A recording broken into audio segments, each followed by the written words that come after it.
సిద్దిపేట జిల్లా హుస్నాబాద్ మండలం పోతారంలో గ్రామీణాభివృద్ధి సంస్థ సేర్ప్ ఆధ్వర్యంలో వరి ధాన్యం కొనుగోలు కేంద్రాన్ని మంత్రి పొన్నం ప్రభాకర్ ప్రారంభించారు.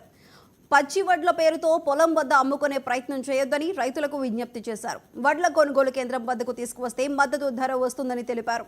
తూకం డబ్బుల విషయంలో ఇబ్బందులు లేకుండా చర్యలు తీసుకుంటున్నామన్నారు. రాష్ట్ర వ్యాప్తంగా 8,000 కొనుగోలు కేంద్రాలు ప్రారంభించుకున్నామని వెల్లడించారు పొన్నం ప్రభాకర్.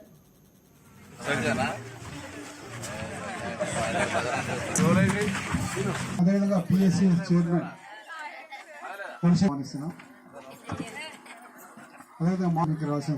వడ్ల కొనుగోలు కేంద్రాన్ని ప్రారంభించుకున్న సందర్భంగా హాజరైనటువంటి ప్రతి ఒక్కరికి పేరు పేరున నమస్కారాలు. వేదిక మీద ఉన్నటువంటి రంజాన్ అనేది అందరికీ పండుగ శుభాకాంక్షలు. కూడా ఈ రోజు జిల్లాలో మొదటి కొనుగోలు కేంద్రాన్ని ఇక్కడ ప్రారంభోత్సవం చేసుకున్నాం.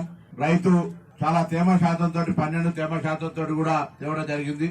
ఈ సందర్భంగా రైతులందరికీ ఒకటే విజ్ఞప్తి, ఎవరు కూడా పచ్చి వడ్ల పేరు మీద పంటగానే అమ్ముకునేటువంటి ప్రయత్నం చేయకండి.